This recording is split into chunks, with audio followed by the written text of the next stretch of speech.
నమస్తే, welcome to one TV news. ముందుగా bulletin లో హెడ్లైన్స్ చూద్దాం.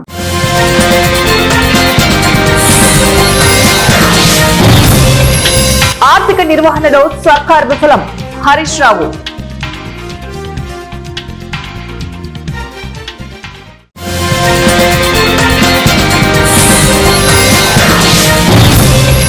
ప్రజాస్వామ్యంలో జవాబుదారీతనం ముఖ్యం, AP assembly speaker Ayyanna Patrudu.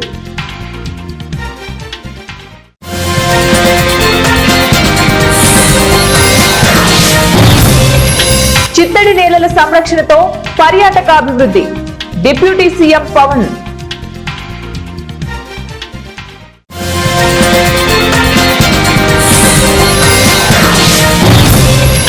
బస్సులో దీపావళి టపాసులు, ఏసీ స్లీపర్ రన్నింగ్ బస్సులో మంటలు, 19 మంది సజీవ దహనం.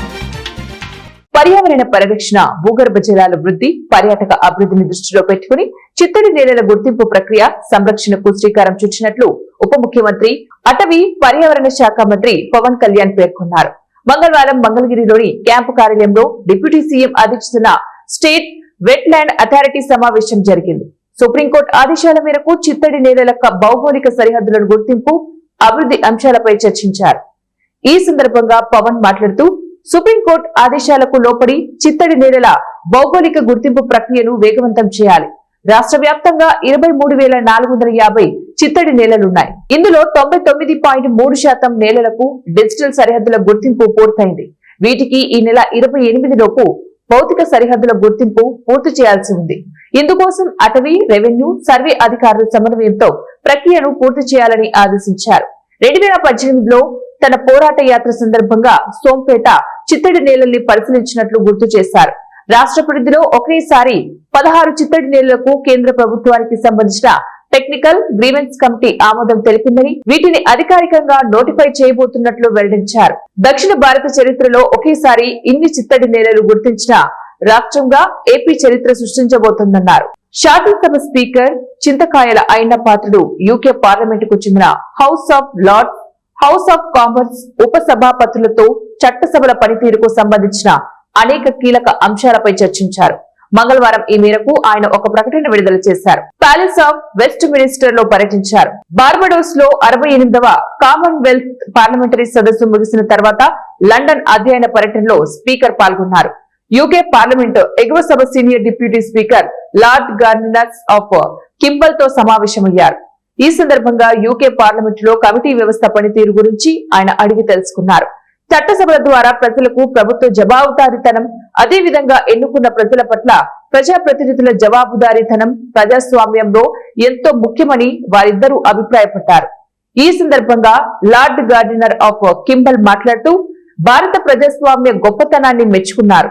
తెలంగాణ తిరోగమనం వైపు పయనిస్తోందని, అనాలోచిత విధానాల కారణంగా రాష్ట్ర ఆర్థిక నిర్వహణలో రేవంత్ సర్కార్ విఫలమైందని మాజీ మంత్రి హరీష్ రావు ఆరోపించారు.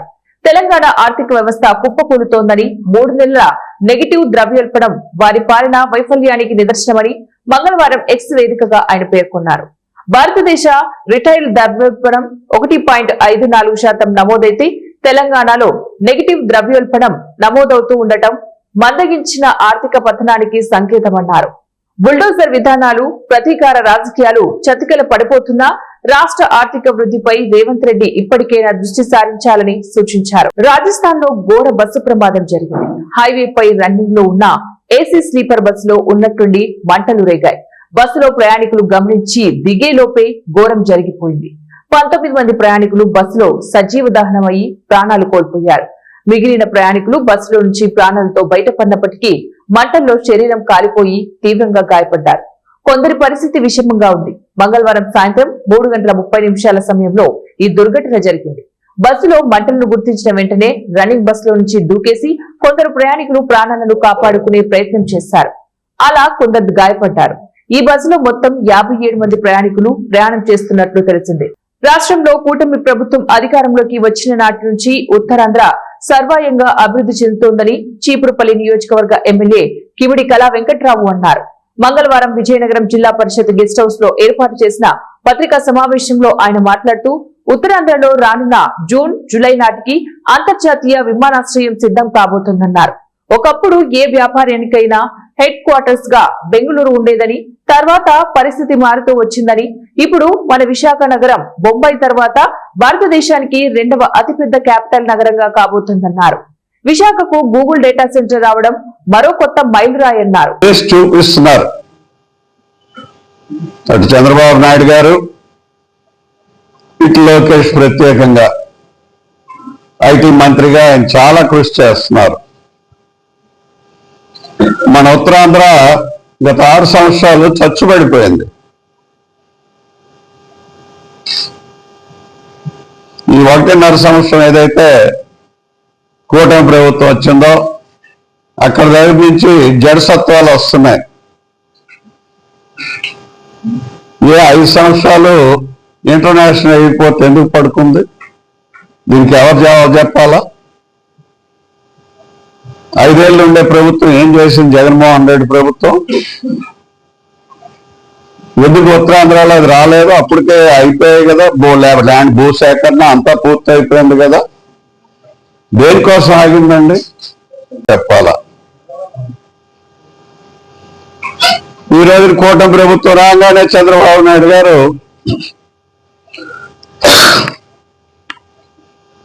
మరి మన ఉత్తరాంధ్రకి మొన్న వచ్చారు, మన విజయనగరంకి 1 year బ్యాక్ అక్కడికి వచ్చి దాన్ని రివ్యూ చేసి సర్వేగంగా పరుగులు పెట్టాలి అనేది ఆయన తీసుకున్న నిర్ణయంతో వచ్చే జూన్కి జూలైకి ఇంటర్నేషనల్ ఎయిర్పోర్ట్ స్టార్ట్ అవుతుంది. దీని గురించి ఎందుకు ఇంత స్పెసిఫిక్ గా చెప్పుకుంటున్నామంటే, ఇంటర్నేషనల్ లెవెల్లో ఎవరు వచ్చినా 1-2 గంటలు అలా పని చూసుకొని ఇక్కడ పెట్టినటువంటి పెట్టుబడులకి ఇన్స్ట్రక్షన్స్ ఇచ్చేసి మళ్ళీ ఈవినింగ్ కల్లా డైరెక్ట్ గా వెళ్ళిపోయేటటువంటి పరిస్థితి ఆ ఫెసిలిటీ వాళ్ళు చూసుకుంటారు. అందువల్ల పూర్వం బెంగళూరు కనెక్టివిటీ ఎక్కువ ఉండేది ఓ 20 years బ్యాక్. అది దేశంలో ఉండేటటువంటి అందరు కార్పొరేట్ బాడీస్ కూడా హెడ్ ఆఫీస్ బెంగళూరులో పెట్టారు, ఇంక్లూడింగ్ బిర్లా, టాటా, ఇప్పుడున్న అదానీ కానీ రిలయన్స్ కానీ వీళ్ళంతా. అందుకోసం ఇంటర్నేషనల్ ఎయిర్పోర్ట్ ని ఇమీడియట్ గా విశాఖపట్నంలో పెట్టాలి అనేటటువంటిది దాన్ని శరవేగంతో పూర్తి చేస్తే 5 సంవత్సరాలు పడకేసేసింది. ఉత్తరాంధ్ర గురించి మేము చేశాము అని చెప్పే నాయకులు ఆ పార్టీలో ఉండేవాళ్ళు కానీ, ఆ నాయకుడు జగన్మోహన్ రెడ్డి కానీ ఏం చేశారయ్యా అంటే ఉత్తరాంధ్రకి బోడిగుండు కొట్టారు మన ఋషికొండకి. అంతకుమించి ఏమైనా కనిపిస్తుందా? ఒక్క కన్స్ట్రక్టివ్ ప్రాజెక్ట్ ఏదైనా ఎక్కడైనా కనిపించిందా? అందుకు ఈరోజు గూగుల్ వస్తుంది అని అంటే ప్రత్యేకంగా మీ అందరినీ కలుసుకొని చెప్దాము అనేటటువంటిది. ఆ డేటా సెంటర్ అనేటప్పటికి అది చాలా ఇంపార్టెంట్ సెంటరు. 1000 కోట్ల ఉద్యోగాలు వస్తాయి, 85,000 కోట్లు ఖర్చు అవుతుంది. అయినప్పటికి కూడా సెంటర్ అనేటటువంటిది రేపు రాబోయే రోజుల్లో ఎవరైనా విజయనగరం ఉత్తరాంధ్ర కల్పవల్లి శ్రీ పైడితల్లి అమ్మవారి తెప్పోత్సవం మంగళవారం సాయంత్రం కన్నుల పండుగగా జరిగింది. తన పుట్టినిల్లైన పెద్ద చెరువులో పైడిమాంబ హంస రూపంలోని పడవపై 3 సార్లు వివరించి భక్తులను ఆశీర్వదించారు. ఈ వేడుకను తిలకించి భక్తులు పులకరించారు. అంతకుముందు అమ్మవారి వనం గుడి వద్ద వేద పండితుల ఆధ్వర్యంలో వేద సభ నిర్వహించారు. తెప్పోత్సవ కార్యక్రమంలో ఎమ్మెల్సీ గాది శ్రీనివాసులు నాయుడు, పైడితల్లి అమ్మవారి ఆలయ సహాయక కమిషనర్ కె శిరీష, సిరిమాను పూజారి బంటుపల్లి వెంకట్రావు, ఆలయ కమిటీ సభ్యులు, ఆలయ పూజాధికారులు తదితరులు పాల్గొన్నారు.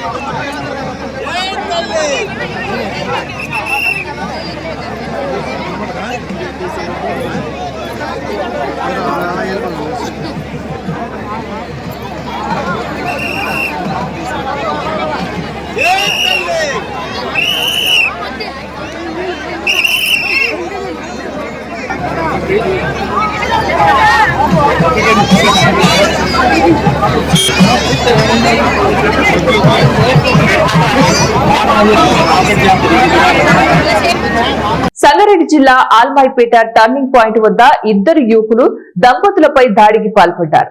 మద్యం మత్తులో కారును ఢీకొట్టి దంపతులతో గొడవకు దిగారు. అందోల్ గ్రామానికి చెందిన కటిక జాఫర్ షాహిదులుగా గుర్తించారు.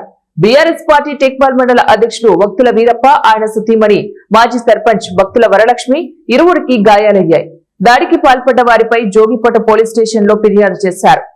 దాడి ఘటనపై నిందితులను అదుపులోకి తీసుకుని జోగిపేట పోలీసులు విచారణ చేపట్టారు. వస్తూ ఉంటే వాళ్ళు తాగి ఊపుకుంటా వస్తువులన్నీ కారు కూడా మెల్లగానే చేసినారు. ఆ హ్యాండిల్ అనేది నా కారు కూడా తగిలింది. వాళ్ళు పడ కూడా పడలేరు. నేను వెంటనే కారు ఆపి ఏంది బై ఇట్లా ఊగు వస్తారు తాగినా నువ్వు నన్ను ఏమన్నా అయితే ఎట్లా నువ్వు తాగినట్టం అని చెప్పి రపరప నన్ను కొట్టిండు. మా మిస్సెస్ ఇట్లా చేతులు అడ్డం పెట్టి అన్న అంటే ఆమె కొట్టిండు. మొత్తం అక్కడ ఉన్న వాళ్ళందరూ కూడా నీదే తప్పని అంటే వాళ్ళ కాడ ఒకరిద్దరు కొట్టిండు. అందరు ఆపితే కూడా వినకపోతే రౌతు తీసుకొని నా కారు నీకు రావడానికి వస్తే అందరు కలిసి ఆపుతాడు. ఇద్దరు ముగ్గురు కొడితే అందరు కలిసి వాడిని కూడా పట్టుకొని అందరు కొట్టలేదని కాదు. కానీ అక్కడ తాగడం వల్ల ఏమైపోయిందంటే విచ్చలవిడిగా ఆయన ప్రవర్తన అనేటటువంటిది రౌతు తీసుకొచ్చిన మీద ఎత్తేయడానికి నేను చంపేస్తారా భయ అనేటటువంటి పరిస్థితిలో వాడు రావడం జరిగింది. అక్కడ ఉన్నటువంటి మూమెంట్లో ఉన్నటువంటి పబ్లిక్ ఆపి నన్ను తోలిచ్చారు ఇక్కడికి. వెంటనే ఇక్కడ స్టేషన్కి చెప్తే సార్ కూడా పోయి తీసుకొచ్చారు. అప్పటికే పబ్లిక్ అక్కడ జామ్ అయింది. ఈ విధంగా తాగి రోడ్ల మీద మరి విచ్చలవిడిగా చేయడం వల్ల సరే ఏమైనా ప్రమాదం జరిగితే కూడా కష్టమే. కాబట్టి ఈ డ్రంక్ అండ్ డ్రైవ్ ద్వారా వాళ్ళు ప్రయాణం చేయడం వల్ల మాలాంటి వాళ్ళకు కూడా ఇబ్బందులు అవుతాయని చాలా ఇక్కడ 2-3 కొట్టిండు. మరి వెంటనే చట్టపరంగా చర్య తీసుకున్నాం. ఎంతమంది ఉన్నారన్న? ఇద్దరే. అందులో ఒకడు తాగి ఉన్నాడు. ఏమన్నా ఇచ్చిపోవన్నా అంటున్నాడు. ఎక్కడ కింద కూడా వాళ్ళు తర్వాత నాకు వాళ్ళు ఎవరో తెలియదు. కానీ తర్వాత ఇప్పుడు తెలిస్తే అందరూ కట్టుకోవాలని తెలిసింది. అక్కడ ఉన్న చాలా మంది ప్రయాణికులు ఆపడానికి ప్రయత్నం ఆపినరు కూడా. ఈ సంఘటన బట్టి వాళ్ళు కూడా తన్నులు తిన్నారు. అంటే రాంగ్ రూట్ లో వచ్చారా వాళ్ళు? ఎట్లా వాళ్ళు యువత మత్తు పదార్థాలకు దూరంగా ఉండాలని, వ్యసనాలకు లోడు కావద్దని కాటారం డీఎస్పీ సూర్యనారాయణ అన్నారు. జయశంకర్ భూపాలపల్లి జిల్లా మహదేవాపూర్ పోలీస్ స్టేషన్ పరిధిలోని ఎడపల్లి గ్రామంలో కమ్యూనిటీ కాంట్రాక్ట్ ప్రోగ్రాం నిర్వహించారు. నిషేధిత పదార్థాలైన గుడుంబాను, గంజాయి, గుట్కాను ప్రోత్సహించవద్దని, ఒకవేళ ఎవరైనా విక్రయిస్తే చట్టపరమైన చర్యలు తప్పవని డీఎస్పీ హెచ్చరించారు. ఈ కమ్యూనిటీ కాంట్రాక్ట్ ప్రోగ్రాం లో డీఎస్పీతో పాటు మహదేవాపూర్ సీఏ వెంకటేశ్వర్లు, ఎస్ఐ పవన్ కుమార్ తదితర సిబ్బంది ఉన్నారు.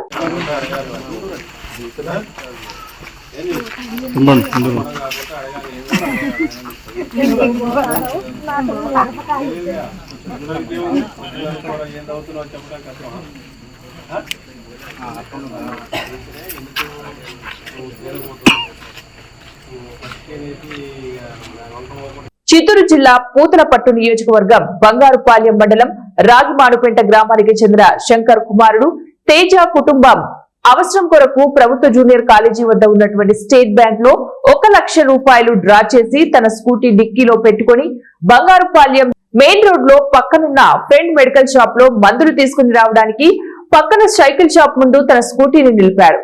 లోపలికి వెళ్లగా ఎవరో ఇద్దరు గుర్తు తెలియని వ్యక్తులు తలకు టోపీ పెట్టుకుని తన వాహనం సీటు ఎత్తి డబ్బులు తీసుకుని తాము తెచ్చుకున్న ద్విచక్ర వాహనంలో డబ్బులు దొంగిలించి పలమనేరు వైపు పరారైనట్లు బాధితుడు తెలిపారు. ఈ ఘటనపై పోలీసులకు ఫిర్యాదు చేసినట్లు బాధితుడు తెలిపారు.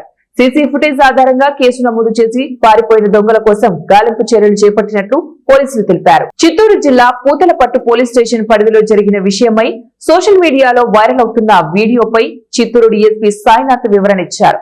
ఈ సందర్భంగా పూతలపట్టు పోలీస్ స్టేషన్ లో మీడియా సమావేశంలో ఆయన మాట్లాడుతూ, దినేష్ అనే వ్యక్తి మద్యం సేవించి రంగంపేట క్రాస్ వద్ద పడిపోవడంతో కారులో వస్తున్న వ్యక్తులు అతనికి సహాయం చేశారు. సహాయం చేసిన వారిపై దాడి చేయగా వారు పోలీసులకు సమాచారం ఇవ్వడంతో అతనిపై డ్రంక్ అండ్ డ్రైవ్ కేసు నమోదు చేయడంతో కావాలనే తన పాపని తీసుకుని వచ్చి పోలీస్ స్టేషన్ లో హల్చల్ చేసినట్లు ఆయన తెలిపారు. పోలీసులు ఉద్యోగులకు ఆటంకం కలిగించిన అతనిపై కేసు నమోదు చేసినట్లు డీఎస్పీ తెలిపారు. దినేష్ రామాపురం కాలనీ పూతలపట్టుకు సంబంధించిన వ్యక్తి వాళ్ళకి వెనకవైపున వస్తూ 2 వీలర్ లో బాగా డ్రంకన్ కండిషన్ లో ఉన్నాడు. వచ్చి రోడ్డు పైన పడిపోయినాడు. దానికి వాళ్ళు అది సంఘటన చేసి ఇమీడియట్ గా మానవతా దృక్పథంతో అతన్ని లేపి ఆ చుట్టుపక్కల ఉండే కొద్దిమంది పంచర్ షాపులు అందరూ కలిసి అతనికి సపరిచర్యలు చేయాలని ప్రయత్నం చేస్తే వాళ్ళని నోటికి వచ్చినట్లు దుర్బలాసులు ఆడవు జరిగింది. ఆ విషయం తెలుసుకున్నటువంటి సమాచారం తెలిసినటువంటి పోలీసులు వెళ్ళి అతన్ని సెక్యూర్ చేసుకొని అతను తాగి మోటార్ సైకిల్ నడిపినందువలన అతని పైన డ్రంక్ అండ్ డ్రైవ్ కేసు నమోదు చేయడం జరిగింది. దీనికి రిటాలియేషన్ గా అతను ఒక ఫేక్ ప్రచారం నా పైన తప్పుడు కేసు పోలీసులు నమోదు చేశారని చెప్పేసి సోషల్ మీడియాలో ఒక ప్రచారం చేస్తూ తనకు రోడ్ యాక్షన్ లో జరిగే గాయాలను పోలీసులు కొట్టినారని చెప్పేసి, తర్వాత ఈ తప్పుడు కేసు పోలీసులు కొంతమంది పూతలపట్టులోని నాయకుల యొక్క ప్రోద్బలంతో పోలీసులు పెట్టినారని చెప్పేసి, నేను చావాలనుకుంటే నా భార్య పిల్లతో పాటు నేను చచ్చిపోతాను, దానికి కారణం వాళ్ళే అని చెప్పేసి సోషల్ మీడియాలో ఒక సెల్ఫ్ వీడియో తీసి వైరల్ చేయడం జరిగింది. యాక్చువల్గా వాస్తవంగా అతను రోడ్డు మీద పడిపోయి అతను తగిలించుకున్న గాయాలు, అతను నెగ్లిజెన్స్ గా తాగి డ్రైవ్ చేసిన వల్ల జరిగిన సంఘటన. దానికి ఖచ్చితంగా చట్టపరంగా డ్రంక్ అండ్ డ్రైవ్ స్థానిక SHO అతని పైన పెట్టడం జరిగింది. మళ్ళీ తర్వాత అగైన్ మళ్ళీ అదే రోజు రాత్రి 10:30 గంటలకు పోలీస్ స్టేషన్కి వచ్చి అగైన్ మళ్ళా చిన్న పాపను తీసుకుని వచ్చి టేబుల్ పైన పోలీస్ స్టేషన్ లో పెట్టి నానా రబ్బసు చూసి పోలీసులను అబ్యూజ్ చేసి. చిత్తూరు జిల్లా పూతలపట్టు నియోజకవర్గం ఐరాల మండలంలోని శ్రీ వరసిద్ధి వినాయక స్వామివారి ఆలయానికి వైఎస్ఆర్సీపీ రాయలసీమ కోఆర్డినేటర్ మాజీ మంత్రివర్యులు పెద్దిరెడ్డి రామచంద్రారెడ్డి కుటుంబ సమేతంగా విచ్చేశారు. వైఎస్ఆర్సీపీ కాంగ్రెస్ పార్టీ ముఖ్యమంత్రి వైఎస్ జగన్మోహన్ రెడ్డికి పూర్తి ఆశీర్వాదం ఇవ్వాలని స్వామివారిని ప్రార్థించినట్లు తెలిపారు. ఆలయ అధికారులు పెద్దిరెడ్డి దంపతులకు స్వాగతం పలికి ప్రత్యేక దర్శన ఏర్పాట్లు చేశారు. అనంతరం వేద పండితులు ఆశీర్వచనం మండపంలో వేద ఆశీర్వచనాలు అందించి తీర్థ ప్రసాదాలను అందజేశారు.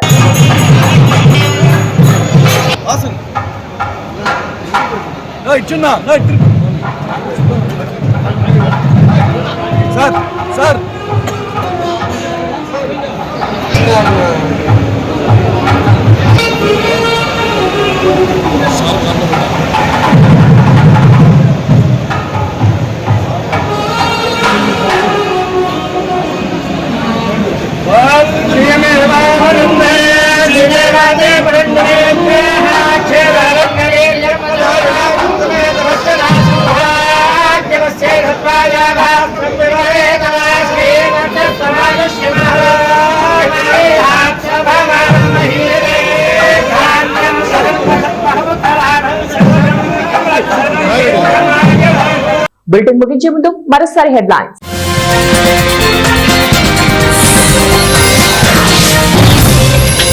ఆర్థిక నిర్వహణలో సర్కార్ విఫలం, హరీష్ రావు.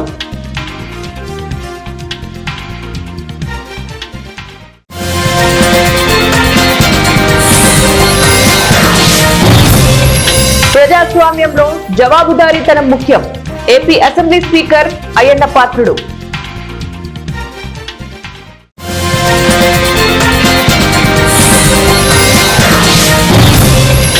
చిత్తడి నేలల సంరక్షణతో పర్యాటక అభివృద్ధి, డిప్యూటీ సీఎం పవన్.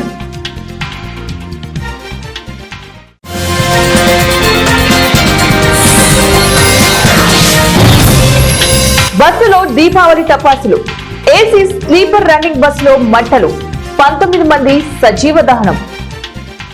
ఇవి ఇప్పుడు బులెటిన్ డీటెయిల్స్. నెక్స్ట్ బులెటిన్ లో మళ్ళీ కలుద్దాం. Until then keep watching 1TV news.